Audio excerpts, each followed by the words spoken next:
The table saw is one of the most versatile and the most dangerous tools that you can have in your shop.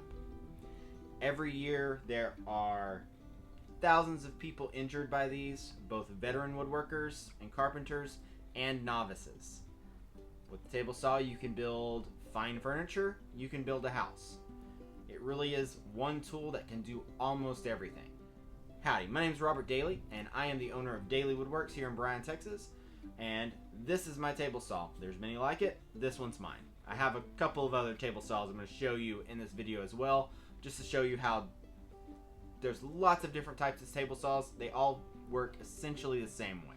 With any power tool, before you're going to start poking around with the spinny bits that can cut off your fingers, always unplug it just for this extra safety of it. So as you see, it is unplugged right now. So let's dive into it. Table saw starts with its name, as you have this nice big flat table here. Some saws have bigger tables than others. In the middle, you have your saw blade and your opening. This right here is called your throat plate.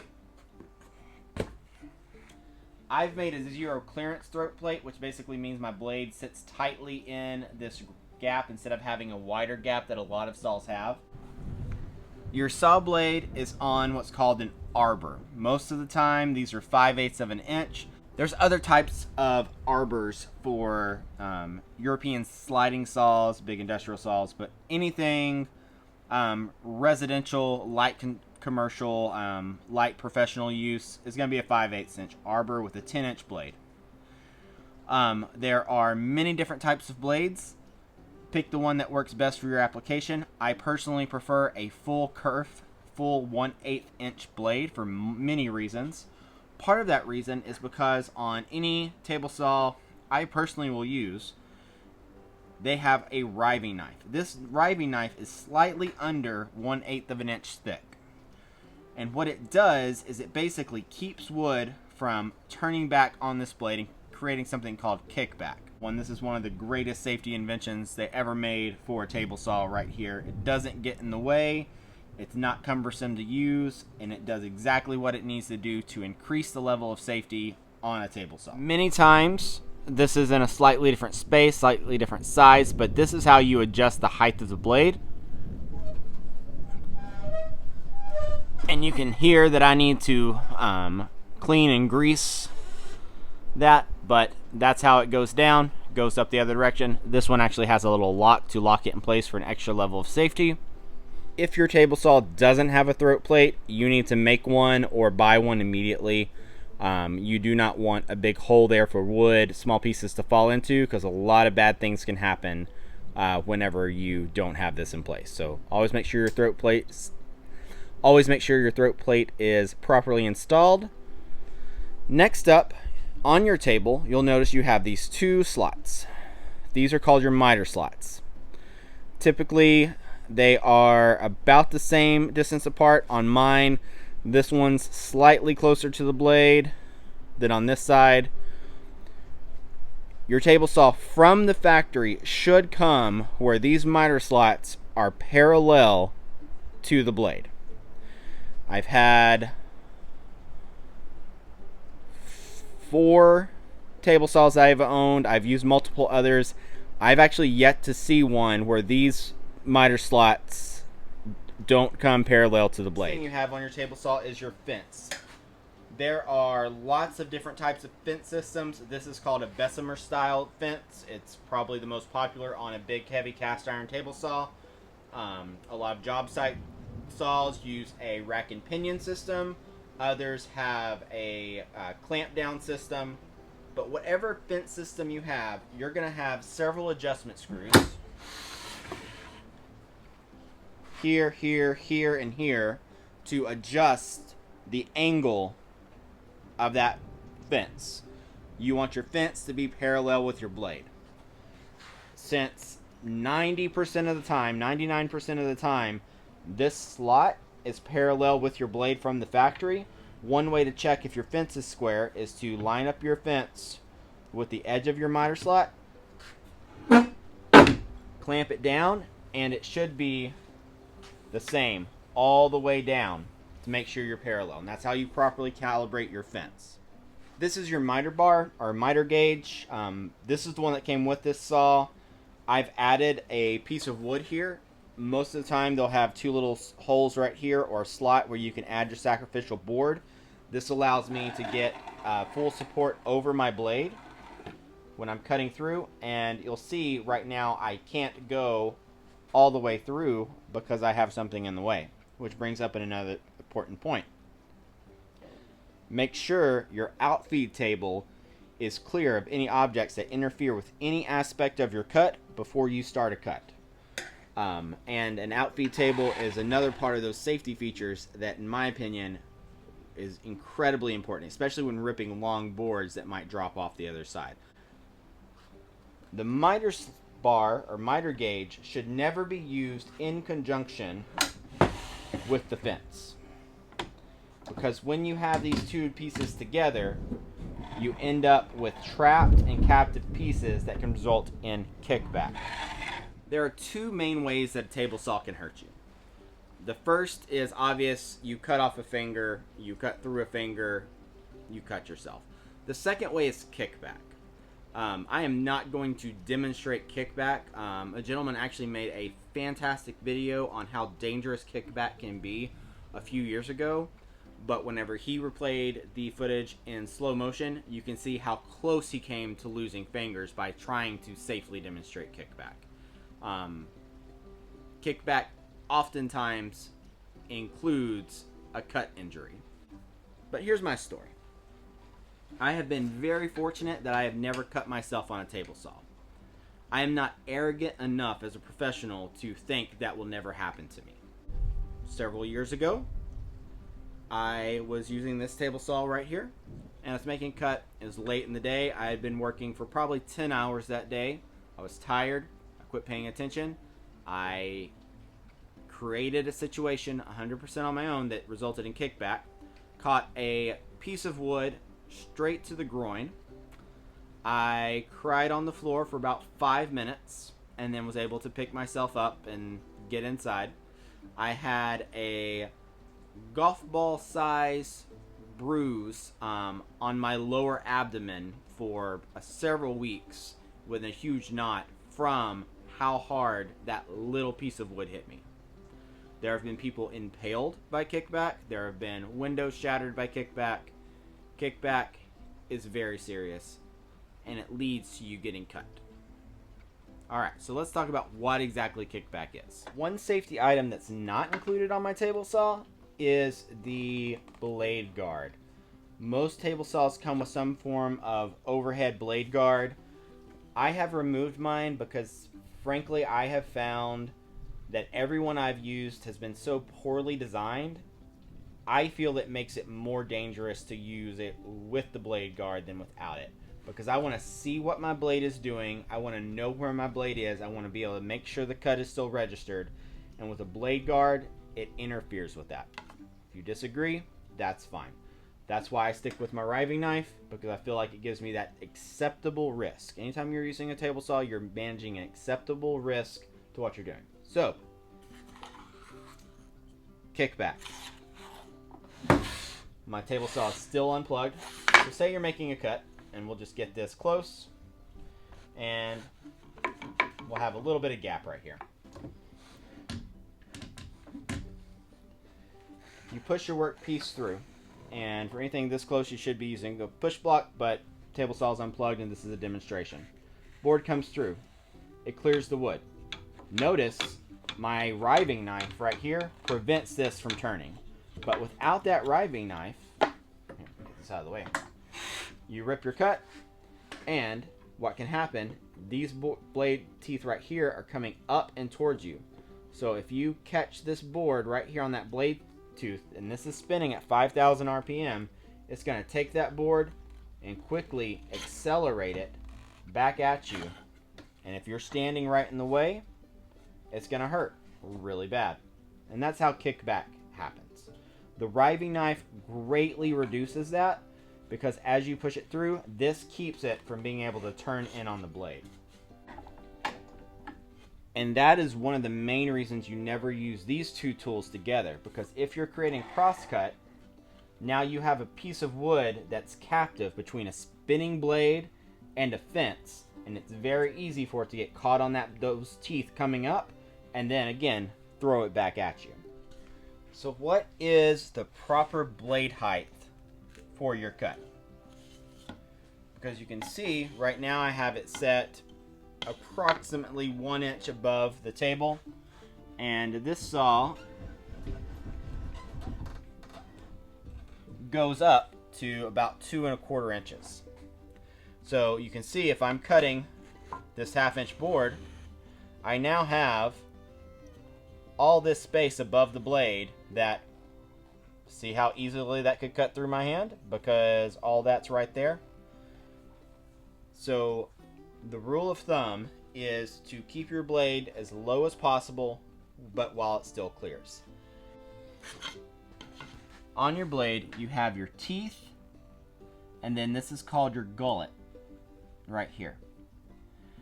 What happens is as this is spinning, this shaves off wood, it kind of fills up the gullet, and then it throws it out. So the less teeth you have, the bigger your gullets, like this bigger one here, the more that can fill up with sawdust, and actually the faster it will cut. The closer your teeth are together, the smaller bites it takes, but the cleaner cut it can give you. Most of the things I have read that your most efficient cut happens when the base of your material reaches that, the base of that, or the top of your material reaches that gullet. That allows the chips to clear, the teeth to bite with the most efficiency, and one bonus point, if for some reason I ran my pinky, yeah, I could still lose my pinky with it that tall, but I won't cut through my hand completely if I do that. What I like to do is I like to sacrifice a little bit of that efficiency for a little bit more caution, and so I'll lower it down to where my teeth are coming up about 3/16, maybe 1/4 inch above my material. I find that's a sweet spot where it still cuts nicely.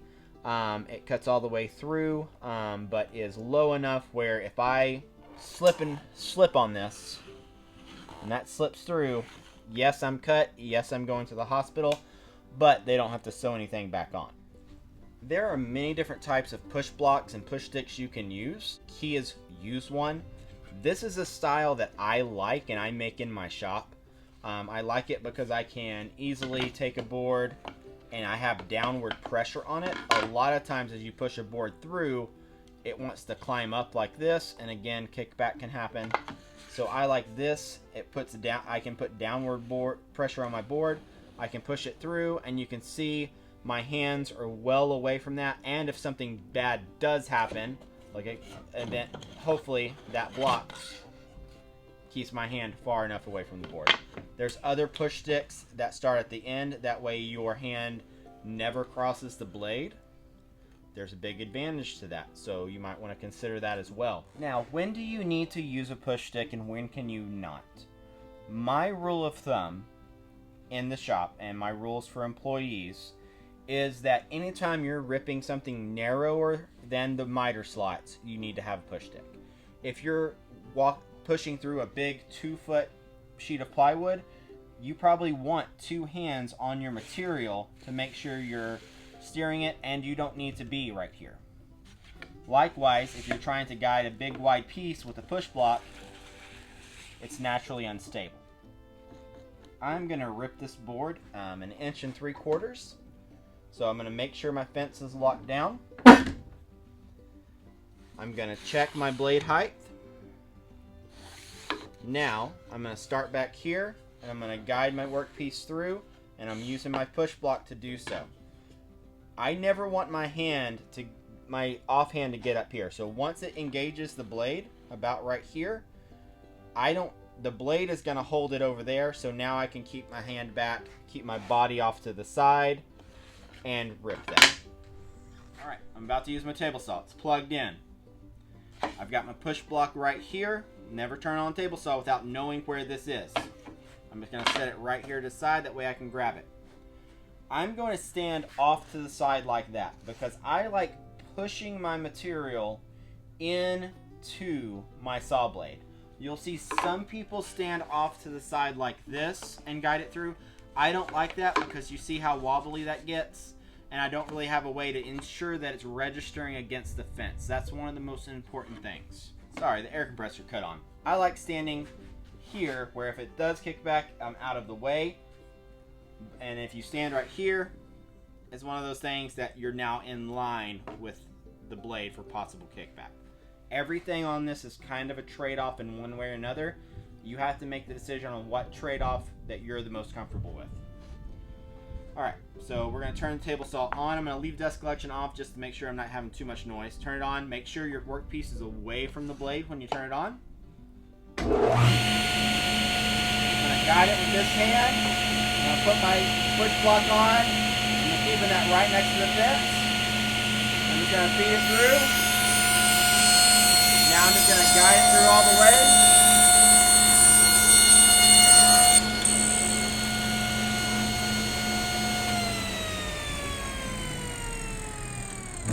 And I'm just going to let that blade come to a stop. Now I want you to notice what I did.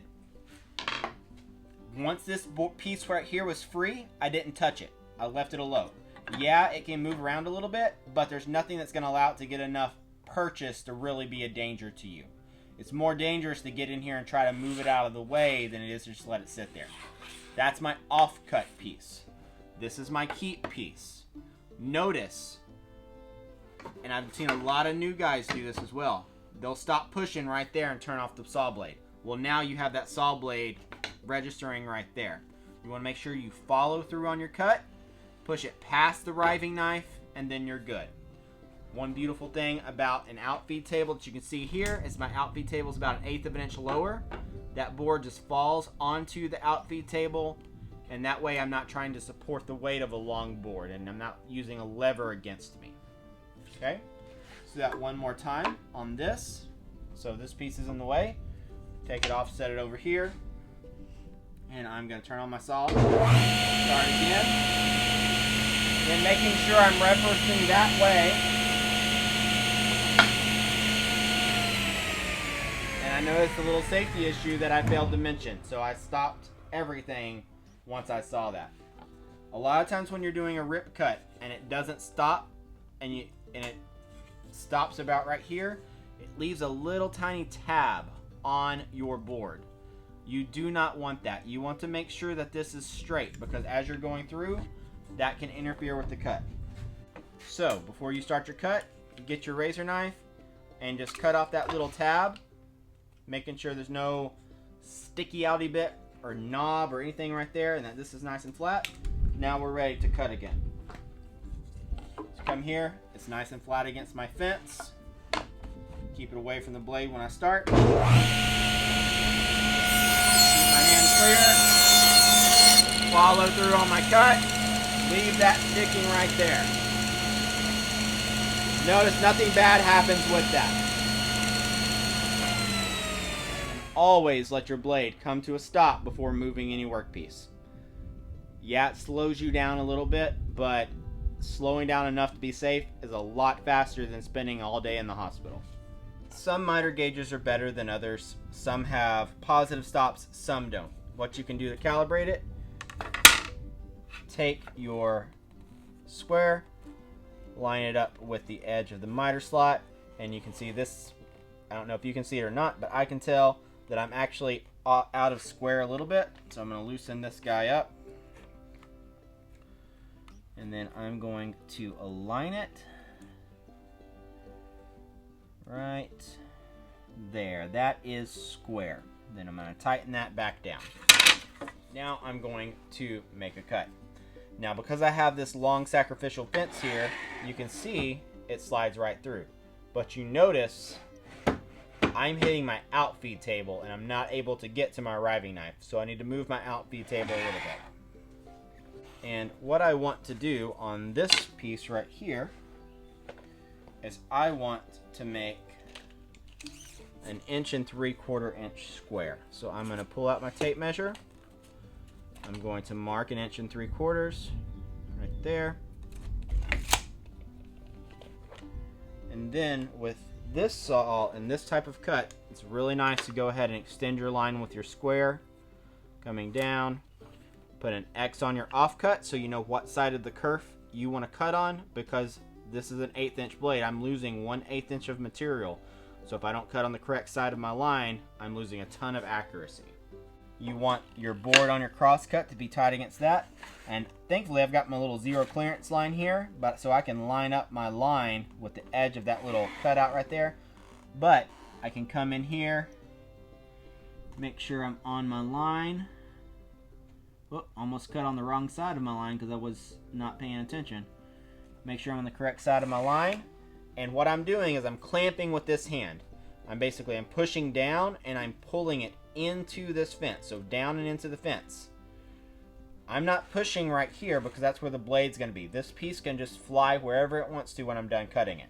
So I'm going to stand off to the side like this, turn on my saw.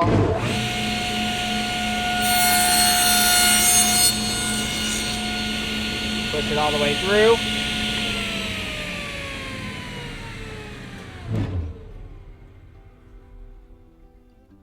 And wait.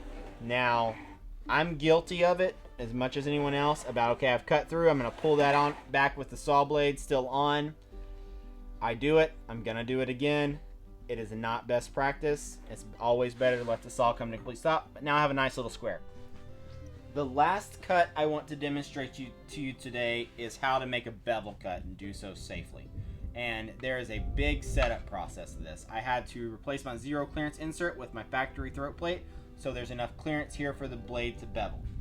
To set this up, I'm going to raise my blade to full height. And then on this table saw, I have a second gauge that controls the bevel.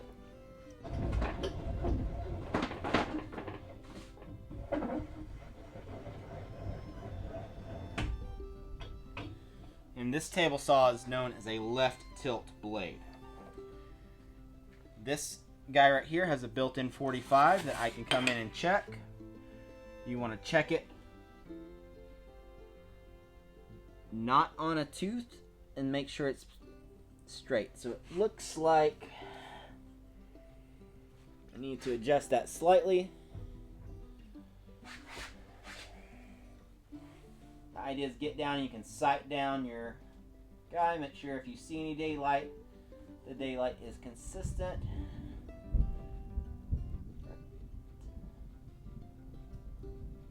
There. So that's 45 degrees, locked into place. Now once again, we do not want to use the blade this tall. You can see how that can cut off our hand quite easily.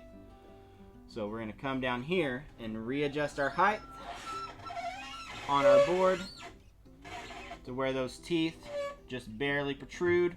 We're going to lock it down. Now this does throw off the accuracy of your measurements. So if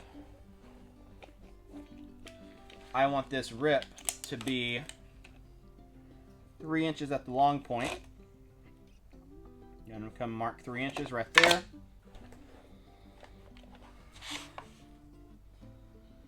Go ahead and mark my line to the end. Like that.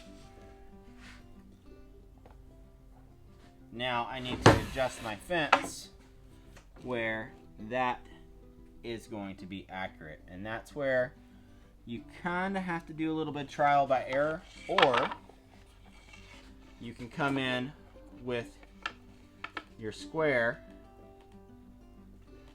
line up, mark that 45 degree as well, and then that will help you align your cuts appropriately. So we want to see our line right there, and we're just going to make sure that we're aligned right there. That tooth is aligned. I'm just giving that a few love taps right there. We are good. Okay, so now we're going to lock down our fence. Make sure nothing moved. We're good. Now, you never want your fence on the other side. You never want your fence on this side whenever your blade is tilted like that. Because what that's going to do, it creates a choke point, and again, kickback. Kickback injuries lead to all other injuries almost. Okay? But miter cuts are inherently more dangerous, so there's an extra thing we need to make sure we're extra safe. After we get our blade aligned properly and our height set and our angle set and our fence set, this is called a featherboard. This is one of those safety devices that someone came up with that is wonderful, magical. This one works off of magnets. Many work on a clamp system that fit in this miter slot because a lot of job site saws use an aluminum table. You take it, these little feathers spring, you can put it right in front of the blade, spring it in a little bit, and now it has pressure holding it this way. It makes it really difficult to pull it back, but because of the way these are designed, it's easy to push through, and it holds your board from popping out on you. It gives you that hand pressure right here where you need it most without your hands being anywhere near the blade. And again, I have my push block, and this time I'm going to guide it through with my hand until I get to almost here, because I want to keep downward pressures here as much as possible, because the way this blade is spinning is going to make the board want to climb. So let's turn it on and demonstrate.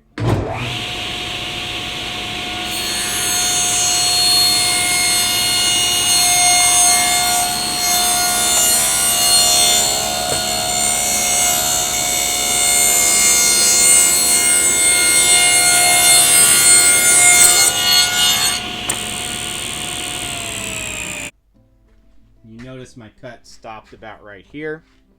It didn't go all the way through. I just ignored it to let it finish because I don't need to save this little piece of board and risk getting hurt. Now let's talk about cutting big, unwieldy pieces. For example, today I have this very flexible piece of plexiglass that I'm going to cut. And yes, you can cut plexiglass on the table saw. So whenever I do this, I want to, again, my fence is over here. If I'm all the way out here, I don't have a ton of support. I can, but it's not always great. I personally kind of like standing like this. So again, I'm pushing that angle into the fence. I can see the fence and I can steer it into place. And then I'll pivot around to do it. This is a cut where you're not going to use a push block. You always want an outfeed support on this kind of cut, and if you're using a person as an outfeed table, the person who's receiving or catching only catches. The person catching never steers. Only the person pushing should be steering, okay? So we have that. Let's turn it on. Line with my fence, sliding it through.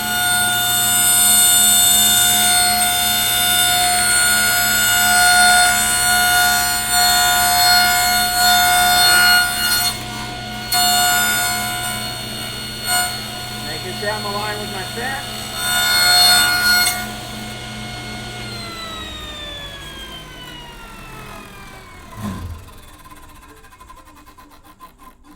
And I noticed that my blade is not tall enough because of the way this is flexing.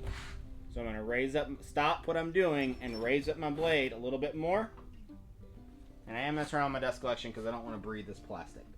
Okay. Back up enough, then I'm going to turn my blade back on.